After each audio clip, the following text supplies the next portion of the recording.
माधवपुर गांव का एक लड़का जिसका नाम अर्जुन होता है, जो कृषि विज्ञान की पढ़ाई बड़े अच्छे अंकों से पूरी कर लेता है और उसके बाद वो अपने गांव में आ जाता है और गांव में ही रहकर वो किसानों की मदद करने लगता है। उन्हें अच्छी अच्छी तरकीबें बताने लगता है, किस तरह से फसल को ज़्यादा उपजाऊ बनाया जा सकता है, किस तरह से अच्छी फसल लगाई जा सकती है। ये सब बातें गांव के लोगों को अच्छी लगा करती। तभी वहाँ पर एक लड़की आती है जो बहुत बड़े जमींदार की बेटी होती है, जिसका नाम नंदिनी होता है। देखने में बेहद ही खूबसूरत लेकिन दिल की बहुत ही अच्छी होती है। उसका जो परिवार होता है वो किसी राजमहल से कम नहीं होता, घर परिवार इतना बड़ा होता है।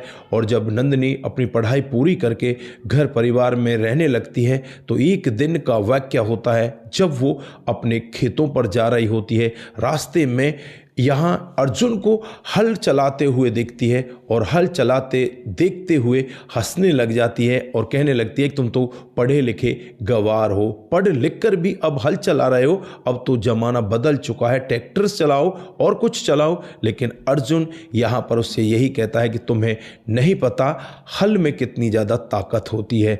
जो ट्रैक्टर है वो कभी भी हल की बराबर जुताई कर ही नहीं सकता।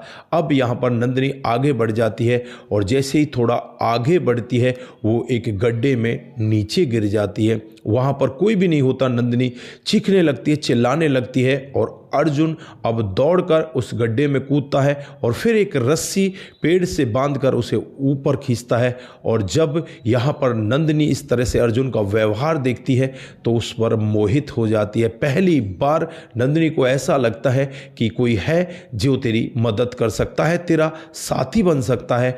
अब यहाँ पर नंदिनी अपने मन ही मन ये बात ठान चुकी थी कि मुझे शादी करनी है तो इस लड़के से करनी है, क्योंकि पहली नज़र में नंदिनी को उससे प्यार हो गया था। दोस्तों, अर्जुन यहाँ पर डरता है क्योंकि अर्जुन को पता था कि ये बहुत बड़े जमींदार की बेटी है और कभी भी ऐसा नहीं हो सकता कि तू इसके साथ अपने जीवन को बिताए। हालांकि अर्जुन को भी वो बहुत अच्छी लगी थी क्योंकि देखने में वो बेहद ही खूबसूरत होती है। दोस्तों, धीरे धीरे समय बीतता है, समय के हिसाब से ही इन दोनों की नज़दीकियाँ आगे बढ़ने लगती हैं। अर्जुन हर बार डरा करता, लेकिन नंदिनी उससे कहती कि तुम्हें डरने की ज़रूरत नहीं है, मैं अपने माता पिता को मना लूँगी। दोस्तों, फिर एक दिन अर्जुन से जो उस लड़की का पिता होता है उसका सामना हो जाता है और अर्जुन को वो वहाँ डराता है, धमकाता है और उससे कहता है कि तूने दोबारा मेरी बेटी के सामने आने की कोशिश की तो तुझे पता है कि हम लोगों का व्यवहार कैसा है। अर्जुन यहाँ पर डर जाता है और फिर नंदिनी से मिलना छोड़ देता है। नंदिनी अब यहाँ पर मन ही मन बहुत ज़्यादा परेशान होने लगती है। परेशान होकर एक दिन वो अर्जुन के घर पर पहुँच जाती है और वहाँ जाने के बाद अर्जुन के माता पिता से भी बातचीत करती है और फिर घर आकर अपने माता पिता से बातचीत करती है और कहती है कि माँ बाबूजी, मैं अर्जुन से प्यार करती हूँ और अर्जुन के साथ ही शादी करना चाहती हूँ। लेकिन माता पिता यहाँ पर अपनी जो रौब है उसके आगे किसी को कुछ देख ही नहीं रहे थे। वो कहते हैं कि तुम भला इसके साथ शादी कैसे कर सकती हो, तुम्हें पता है कि ये गरीब किसान का बेटा है और हमारे यहाँ तो इससे ज़्यादा मजबूत हमारे नौकर होते हैं, लेकिन ये इतना गरीब है, तू इसके घर पर रह कैसे सकती है, ये 2 पल का खाना भी तुझे ठीक से नहीं खिला पाएगा। लेकिन नंदिनी यहाँ पर जिद कर बैठती है और फिर अर्जुन से मिलती है। अर्जुन से भी यही कहती है कि अर्जुन, मैं तुम्हारे बगैर नहीं रह सकती, तुम्हारे साथ ही जीना चाहती हूँ। फिर यहाँ पर अर्जुन नंदिनी से कहकर जाता है कि नंदिनी, अभी थोड़ा सा इंतजार करो, मैं टेस्ट की तैयारी देने के लिए बाहर जा रहा हूँ और परमात्मा ने चाहा तो कुछ ही दिनों में मैं कृषि में बहुत बड़ा अधिकारी बन जाऊंगा और सरकारी नौकरी मुझे मिल जाएगी, तब शायद आपके बाबूजी मुझे अपना लें। दोस्तों, नंदिनी भी उससे कहते ठीक है, तुम पढ़ाई करने के लिए शहर जाओ। दोस्तों, वो पढ़ाई करने के लिए शहर चला जाता है। 6 ही महीनों के बाद उसका टेस्ट होता है और टेस्ट को इतने अच्छे अंकों से पास कर लेता है और फिर वो एक सरकारी नौकर बन जाता है। कृषि विभाग में उसको नौकरी मिल जाती है और जब वो गांव में आता है तो चारों तरफ लोग बाग यहाँ पर खुश होते हैं। जो अर्जुन के पिता होते हैं वो मिठाई बांटने लगते हैं। इधर नंदिनी को पता चलता है तो नंदिनी भी बहुत ज़्यादा खुश होती है। लेकिन यहाँ पर आज का दिन नंदिनी के लिए बहुत भारी था। आज यहाँ पर नंदिनी को देखने के लिए शहर से एक लड़का आ चुका था, उसके माता पिता भी आ चुके थे। लड़का देखने में ठीक ठाक था, लेकिन जब नंदिनी से वो बातचीत करता है तो नंदिनी उससे कहती है कि मैं आपको हाथ जोड़कर एक विनती करना चाहती हूँ। मेरे लिए एक बंदा सरकारी नौकर बन चुका है और मैं उससे प्यार करती हूँ, वो भी मुझसे बहुत ज़्यादा प्यार करता है। मैं उसके साथ शादी करना चाहती हूँ, आप प्लीज़ इस रिश्ते के लिए मना कर दीजिए। दोस्तों, यहाँ पर लड़के की समझ में आ जाता है, लड़का पढ़ा लिखा होता है और वो फिर यहाँ पर खुद ही मना कर देता है कि मैं इस लड़की से नहीं शादी कर सकता। दोस्तों, उस लड़के के माता पिता भी उससे कहते हैं कि तू इतने बड़े जमींदार को कैसे मना कर सकता है, तेरा दिमाग खराब हो गया है। तो वो लड़का साफ मना कर देता है कि मेरा दिमाग खराब हो गया है या सही हो गया है ये तो मुझे पता है, लेकिन मैं इस लड़की के साथ शादी नहीं कर सकता।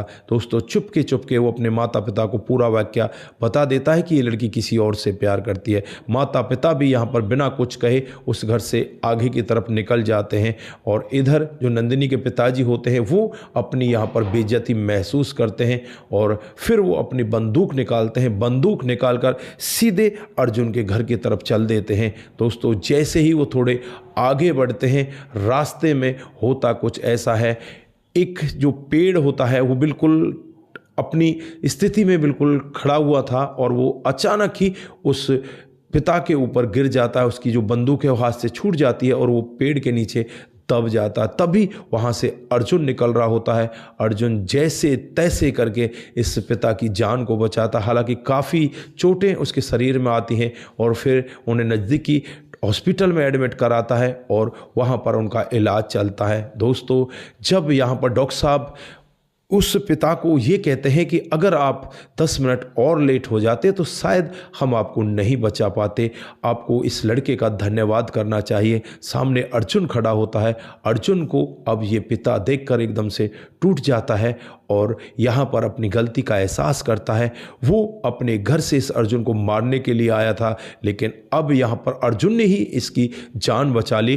तो अर्जुन का ये धन्यवाद कैसे करे, अब यहाँ पर ये अपनी आंखों में आंसू भर लाता है और अर्जुन से कहने लगता है कि अर्जुन, तुम बहुत सही और बहुत नेक लड़के हो, मेरी लड़की के लिए तुमसे बेस्ट कुछ हो ही नहीं सकता। अब मैं तुम दोनों की शादी करा देना चाहता हूँ। दोस्तों, पिता की ऐसी बातों को सुनकर जो बेटी नंदिनी है वो भी बहुत ज़्यादा खुश होती है और कहने लगती है कि पिताजी, आपने बहुत ही अच्छा निर्णय लिया। यहाँ पर पिताजी कहने लगते हैं कि इस अर्जुन ने आज मेरी जान बचाकर ये सिद्ध कर दिया कि इंसान कभी किसी से छोटा या बड़ा नहीं होता, इंसान तो इंसान ही होता है। अब यहाँ पर इन दोनों की शादी की तैयारियाँ होने लगती हैं। 6 दिन के बाद जो यहाँ लड़की नंदिनी के पिता होते हैं वो घर पर आ जाते हैं और 11वें दिन इन दोनों की शादी रखी जाती है। बड़ी ही धूमधाम से इन दोनों की शादी हो जाती है और शादी होने के बाद ये दोनों बड़े ही प्रेम पूर्वक रहने लगते हैं। दोस्तों, आज इनका जीवन बहुत ही बेहतर तरीके से चल रहा है, जीवन में किसी भी प्रकार की कोई कमी नहीं है। तो दोस्तों, यहाँ पर इस कहानी के जरिए हम बस आप लोगों को यही बताना चाहते हैं कि अगर आपका प्रेम सच्चा है, आपके अंदर श्रद्धा है, आपके अंदर लगाव है, तो भगवान भी आपकी हर पल मदद जरूर करते हैं। यहाँ पर इस लड़के की भगवान ने भी मदद की और घर वालों ने भी मदद की। अब यहाँ पर जो लड़की का पिता है वो भी इसे सबसे बेस्ट मानता है। तो ये रही आज की एक छोटी सी कहानी। आप लोगों को कैसी लगी? अगर आपको जरा सी भी प्रभावित करती है, जरा सी भी अच्छी लगती है तो दोस्तों के साथ जरूर साझा करके जाएं। दोस्तों, आज के लिए बस इतना ही, फिर मिलते हैं किसी नए मूड के साथ। तब तक के लिए आप अपना ख्याल रखें, परिवार का ख्याल रखें, सतर्क रहें, सावधान रहें, रिश्तों की अहमियत को जरूर समझें। जिन साथियों ने हमारे पिछले वीडियोज पर कमेंट किए थे उनका नाम हम यहाँ पर बारी बारी से लेने वाले हैं। दोस्तों, जो सबसे पहला कमेंट आता है वो कुमार केसी जी का आता है। वो लिखते हैं, जय श्री राम, जय शंभू, नमस्ते, जय शंभू, नमस्कार जी। उसके बाद में हनुमान जी हमें कमेंट करते हैं। वो लिखते हैं, नैन नहीं नंगी है, रस भंगी भवरंगी है, देखे तो पूरी पृथ्वी नहीं पूरी की पूरी नंगी है। आपने कमेंट किया, आपका बहुत बहुत धन्यवाद। उसके बाद में मोनू जैन जी हमें वेरी नाइस लिखते हैं, आपका भी बहुत बहुत धन्यवाद। उसके बाद में जो कमेंट आता है वो कमेंट आता है गोविंद राय का, वो नाइस लिखते हैं, बहुत बहुत धन्यवाद। उसके बाद गुरमेल चंद जी वो लिखते हैं कि भाई साहब आप मेरा नाम नहीं लेते, मेरा नाम गुरमेल है, मैं हरियाणा से हूँ। बहुत बहुत धन्यवाद गुरमेल जी, आप इसी तरह से हमारे साथ कमेंट करते रहें। उसके बाद बिमला ग्रीप्स जी हमें लिखती है वेरी नाइस स्टोरी, थैंक्स, बहुत बहुत धन्यवाद। उसके बाद कमलेश प्रधान जी, भाई साहब आपकी कहानी सुनकर बहुत ही अच्छा लगा, जय श्री राम, हम सुवासरा तहसील से हैं और ज़िला मंदसौर से। बहुत बहुत धन्यवाद आपका। लक्ष्मण डेलू जी हमें कमेंट करते हैं, आपका भी बहुत बहुत धन्यवाद। कुमार केसी जी, जय श्री राम जय शंभू, जय श्री राम जय शंभू। उसके बाद में जो कमेंट आता है बोबी देवी का आता है, नमस्ते नमस्ते जी। उसके बाद पिंटू सिंह परेरिया, दिल से दिल तक, बहुत बहुत धन्यवाद। और उसके बाद में जो कमेंट आता है रघु रावत का आता है, वो लिखते हैं कि आपकी कहानी बहुत ही अच्छी होती है।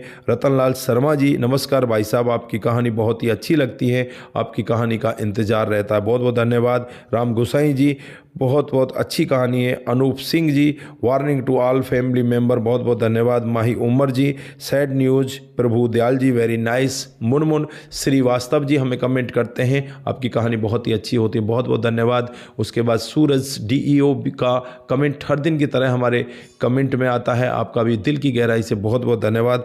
कमल सिंह जी हमें कमेंट करते हैं, कमल जी आपका भी बहुत बहुत धन्यवाद। आप सभी लोग इसी तरह से हमारे साथ में बने रहें, इसी तरह से अपने कमेंट हमारे साथ में साझा करते रहें, सतर्क रहें, सावधान रहें, रिश्तों की अहमियत को जरूर समझें। नमस्कार, जय हिंद, जय भारत।